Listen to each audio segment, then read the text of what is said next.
Eh bien, bonjour. Je crois que vous avez assisté là à un moment exceptionnel parce que c'est une rencontre exceptionnelle. Suzanne Fletcher, donc, vous devez savoir qu'elle a reçu un de nos prix parce que, bon, on est complètement. Il n'y a pas d'autre mot fanatique de cet écrivain. Et. Mais en fait, on la connaît pas. Je veux dire, moi, je la connais par ses écrits, mais je ne sais pas qui est cette dame. Je ne sais pas d'où elle vient, seulement qu'elle vient de Grande-Bretagne, et je ne sais même pas d'où de Grande-Bretagne. Donc, Suzanne, d'où venez-vous? De quelle région? Où vivez-vous?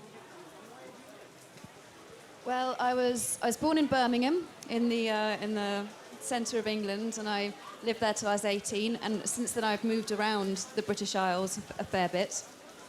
Je viens de Birmingham, au centre de l'Angleterre, et j'y ai vécu jusqu'à l'âge de 18 ans.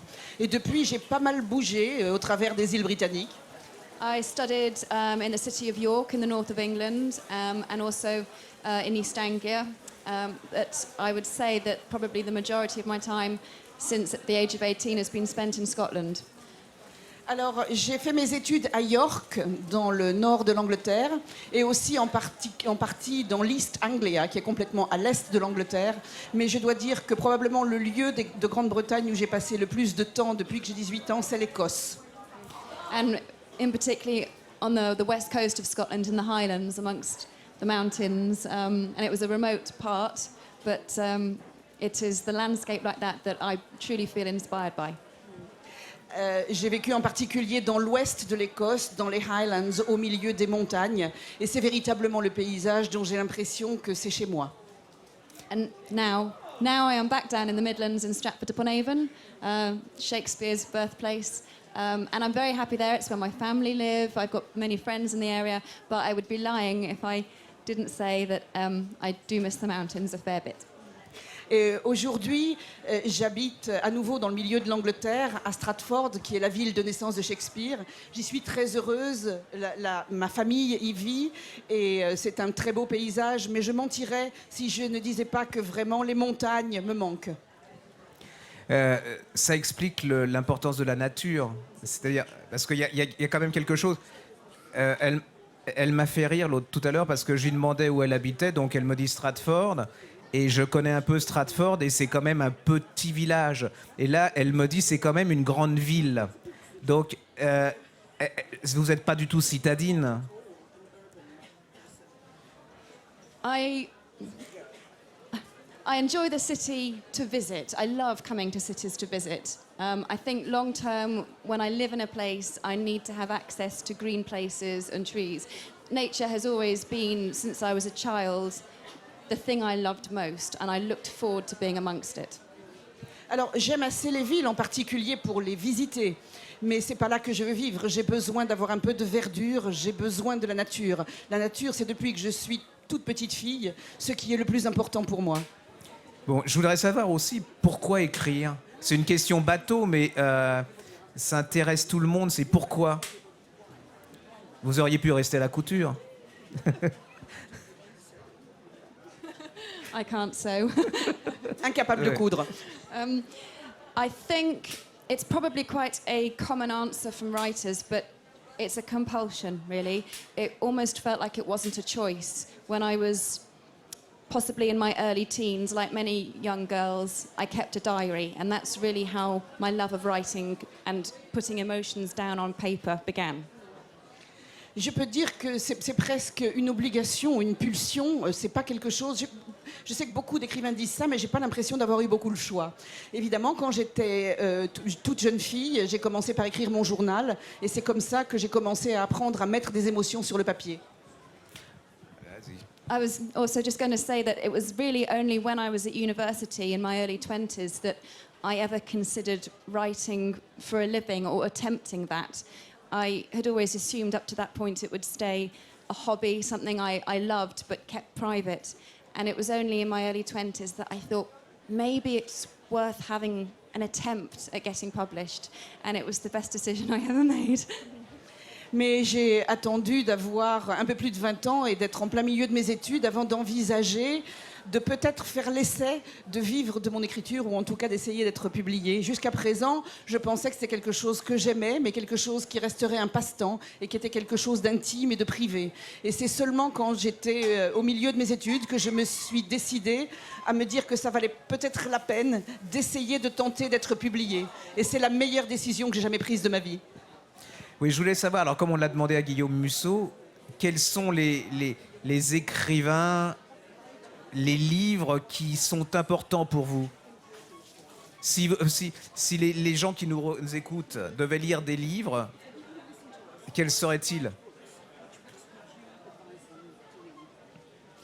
It's quite a difficult question for me. The thing I loved most in my teens and the thing I probably love most now is poetry, not the novel.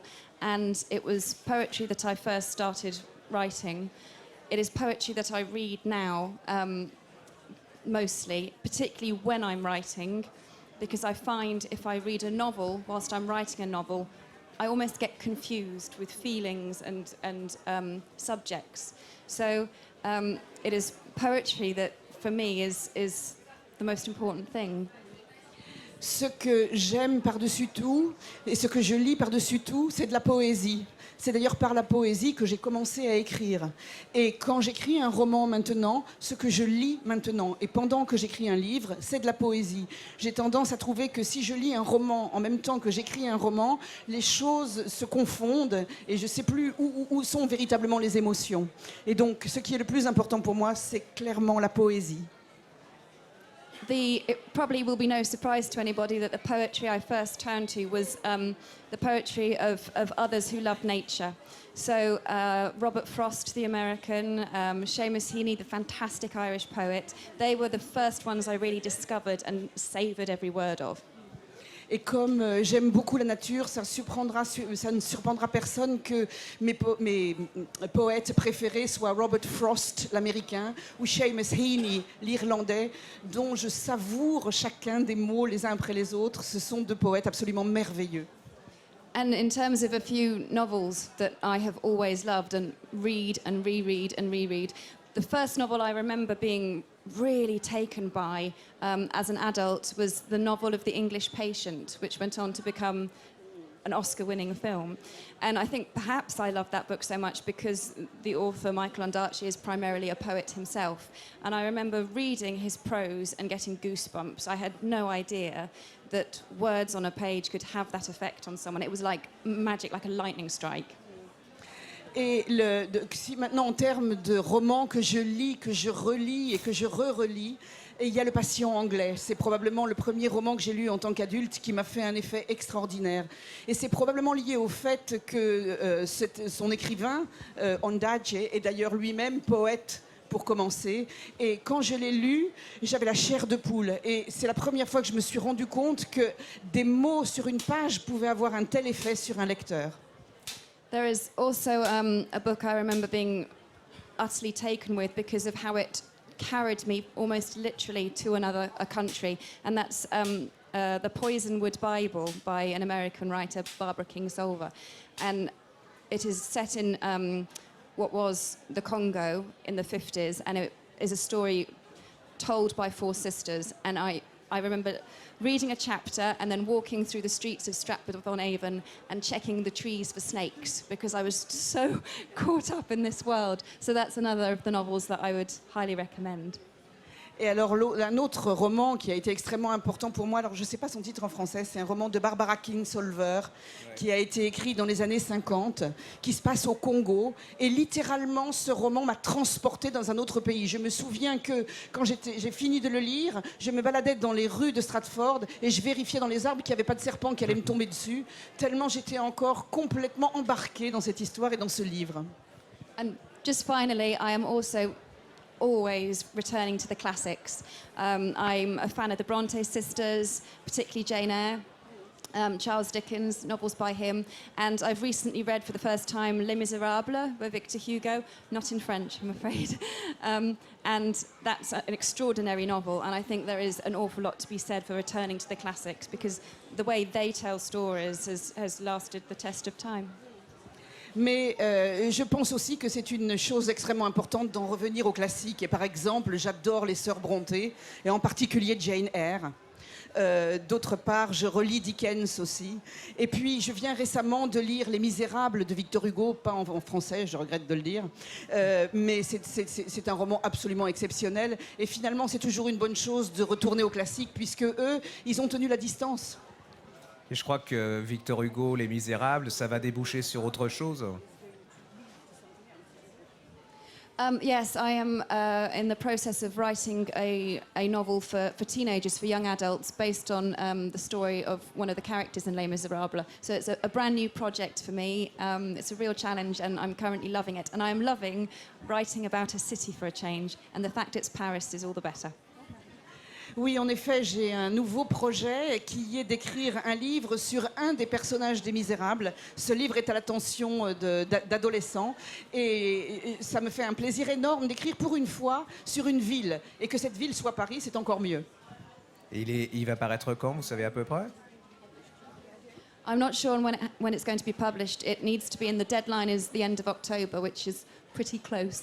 And I imagine it'll be possibly late spring next year, all being well.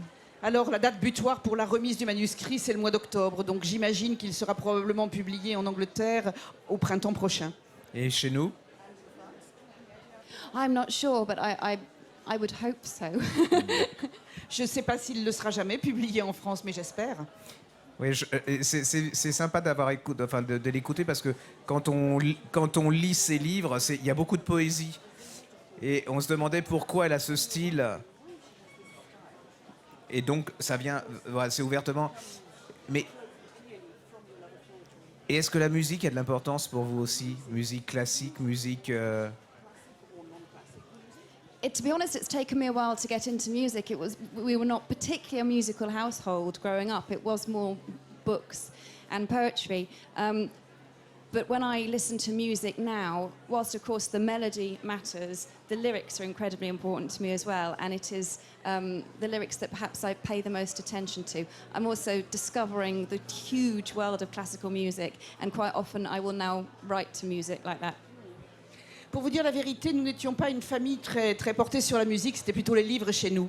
Donc j'ai attendu d'être adulte pour me mettre à la musique. Et quand j'écoute de la musique, même si la mélodie est très importante, pour moi c'est sans doute les mots, les paroles qui sont les plus importantes. Ceci dit, je suis en train de découvrir l'immensité du monde de la musique classique. Et maintenant, je travaille souvent en écoutant de la musique classique. Oui, ça m'étonne pas. Hein. C'est parce que vos romans sont des morceaux de musique, hein, quelque part. Parce que quand elle dit qu'elle aime la musique classique, son style est très classique. Donc, vous étiez comme Molière, vous faisiez de la musique classique sans le savoir. Thank you. Oui, merci. De rien. Donc moi, je peux que vous engager, franchement, parce que c'est une très, très, très belle découverte à lire. Pour commencer, moi, j'ai été complètement soufflé par ce bouquin qui s'appelle Avis de tempête. C'est paru chez J'ai lu. Et c'est la rencontre de deux femmes. Et vous rencontrerez, vous allez vous rencontrer vous-même dans ce bouquin. C'est plein de poésie, c'est plein de délicatesse, c'est pudique. Et à travers, malgré cette pudeur, c'est vraiment un chirurgien. Elle va chercher dans ce que vous avez de plus intime, de plus profond, de ce que vous cachez. Voilà, elle le met à jour. Et c'est surtout aussi une raconteuse d'histoire. C'est-à-dire, il y a vraiment, derrière ces romans, une histoire. Et à travers cette histoire, elle fait passer beaucoup de choses. Alors, il y a aussi le bûcher sous la neige, donc ça, c'est celui dont on avait parlé. Et puis, alors, c'est le livre de poche, hein, mais là, c'est une petite merveille où on retrouve alors absolument tout ce que Fletcher a de magique, de délicat, mais aussi elle peut être très cruelle dans sa délicatesse.